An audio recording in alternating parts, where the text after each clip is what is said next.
Yeah, and I know Trump is incoherent, but Chuck Schumer can't cook a cheeseburger. I don't know. Someone said the call actually took place, but I suspect the caller was a Trump impersonator. It's a hilarious prank. I do think it's actually very funny.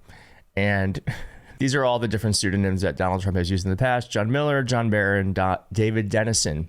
Speaking of Hakeem Jeffries was on Fox earlier today saying that he wants to reform ICE.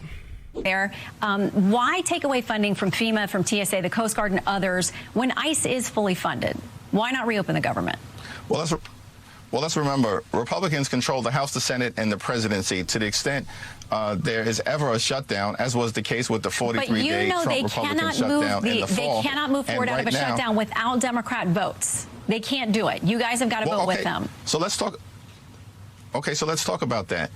Our basic value proposition is that taxpayer dollars should be used to make life more affordable for the American people, not to brutalize or kill them, as was done with an ICU you're not VA shut down nurse, ICE Alex Preddy. as part of this shutdown. And those are tragic cases that are being investigated and must be. We need answers on that. But I'm happy to respond. Is not going to shut down. I'm happy to respond if you give me the opportunity to respond. So we believe that this moment should be used to make dramatic changes to ICE. I don't think we want dramatic changes to ICE. I think we just want to get rid of it. I don't think you can reform. Could you reform the Gestapo? No, there's a culture within ICE that the only way we can get rid of it is by actually deleting it and building something different. I will say that I am proud. I am proud of Hakeem Jeffries for at least going on Fox News. That's something that not a lot of Democrats do. Democrats only like to stay in their lane, go on MS Now or CNN or friendly podcasts or friendly YouTube channels such as this one. It's important that we fight the fight on the enemy turf. So I'm at least happy he's over there fighting. I wish he were fighting for the things that I think most Americans want. That are bold, that are transformational, and that are meaningful. That include lifting up the Fourth Amendment and ensuring that judicial warrants are actually required before ICE agents can break into the homes of the American people. We believe there should be independent investigations so that if ICE breaks the law, state and local authorities can investigate and prosecute them, as is the case with every other law enforcement agency. I don't know. That's very frustrating to watch, but I'm glad he's over there. And I think you let me know. I think most Americans want to just get rid of ICE. And that's how I think. Now, as I said, there was a man who was shot and killed at Mar-a-Lago. And here's a little bit of that. At 1:30 this morning, the security detail detected that a individual had made his way into the inner perimeter of Mar-a-Lago.